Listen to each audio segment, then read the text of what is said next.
Hello everybody, this is LonelySif66 and here are my two cats. Being cute as always. And if you can't tell, I moved again. I'm sick of moving. So I'm just gonna take a picture of the floor.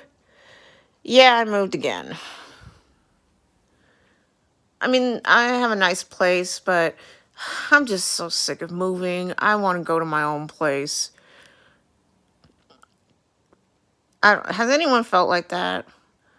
Well, another reason why I'm recording is I don't know if you remember this couple years ago I filmed videos with my cats and my landlady's cats. Well, yesterday I learned that one of them, Max, had unfortunately passed away. Don't worry, she passed peacefully in her sleep. She was an older cat, but it was still kind of sad because for 3 years we all lived together, and I kind of considered Max my cats, their siblings. And so that kind of made it sad for me. So there's that. That's what I was thinking about today. But anyway, yeah, so how are you guys doing with the beer virus? On the other hand, I want things to be back to normal, but then if I did want things back to normal, I would have been dealing with the wonderful experience that is cancel culture. Cancel everything. Well, everything is canceled, you idiots. Everything is canceled. And then what you wanted. Frankly, this is probably a good thing, because if everything did go according to plan, somebody would be complaining about something and I would have just gotten a headache. So it's a double-sided coin. On the other hand, the beer virus, well, obviously the beer virus is a bad thing, but on the other hand, it's a good thing because now I don't have to deal with everybody complaining whenever there's an event going on and something's going wrong, like somebody's sexist, racist, some instaphobe or whatever. That's just that gets frustrating and annoying real quick. Also, the other day, I can picture every other fandom getting upset that they're being called these names. Meanwhile, the Rammstein fandom are like, "Oh, this is your first time here." Seriously, they had dealt with that crap for damn near 20 years, and I'm like, and they're kind of looking at everybody else like, "Oh, you're okay," and they just go off someplace else. Like, dude, we've been dealing with this longer than you have. You'll be okay. Okay, so another topic I want to talk about is the Monsterverse. After Play Nice, you two. The Monsterverse after Godzilla vs. Kong, if it ever comes out. Still waiting on a trailer. So at the end of Godzilla King of the Monsters, whoa, be nice. He's a good cat, just plays a little rough sometimes. As you can tell at the end of Godzilla King of the Monsters, there was a Mothra egg left behind. So I was wondering, could those be twin larvae? Because if you know anything about Mothra, whenever she lays an egg, she would leave twin larvae. Except in the case of the Rebirth of Mothra series, where it would be just one larva, Mothra Leo. So I'm thinking, what if she leaves two larvae behind? Only this time the larvae would be, hi kitty, Mothra Leo and Batra. Now, Leo would obviously side with Godzilla and the humans. However, Batra would go against Godzilla and the humans because in his mind, he felt that Godzilla had failed to protect his mother, and he blames him for all that, which kind of makes sense. But also, at the end of the film, you see Ghidorah's severed head, aka Kevin. So I kind of had a theory about that.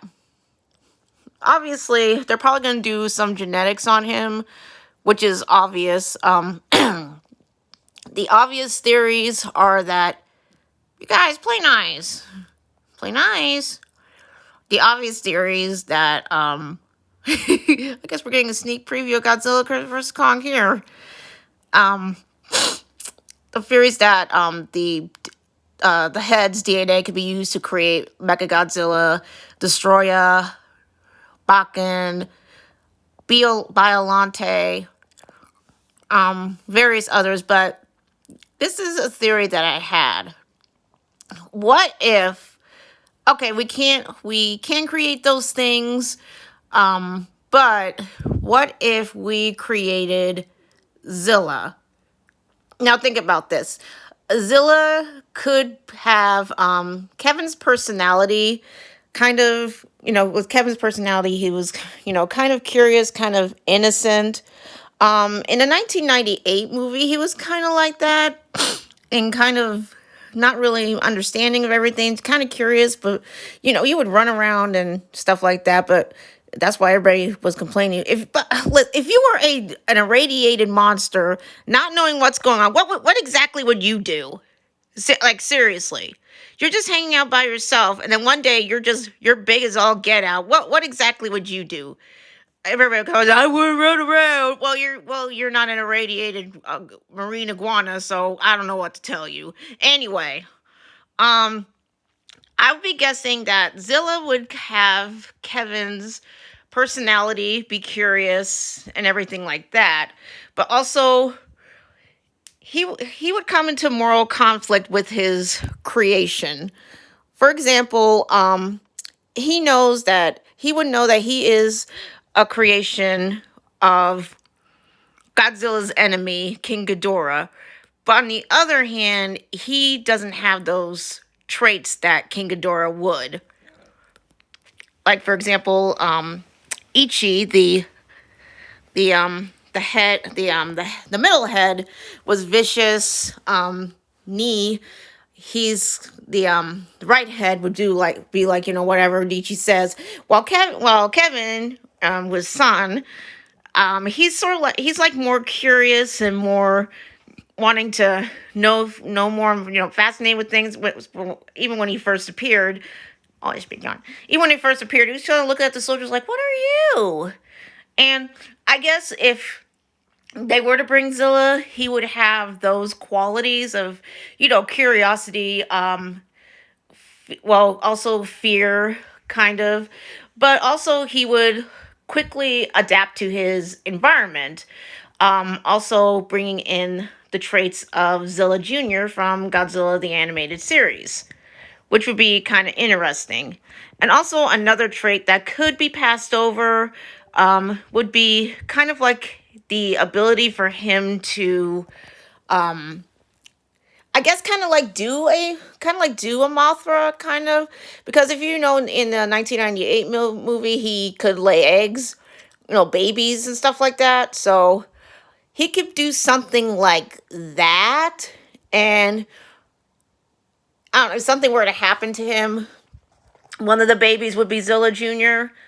So, I'm trying to think, if they were to bring Zilla to the Monsterverse, I would like to see him be like created from Kevin's cells, kind of like bringing in that personality that he had in the 98 movie, but it would make a lot of sense. He would adapt and stuff like that. And also for him to have kind of like a moral conflict with himself, like he is Godzilla's enemy, but he wants to do good, and like he doesn't really want to fight Godzilla. And what would have been interesting is that somebody would have taken some of Godzilla's cells and helped create Zilla in that way, along with King Ghidorah. And I would have liked to have seen the conflict with that. Godzilla recognizing that, although this is my enemy, this is also a part of me. So, Godzilla would probably be mad at first, but then realize, this Zilla is also a part of me. So, you know, I'll help him. Kind of like that, because Zilla Zilla has always gotten a really bad rep, and that is Toho's fault.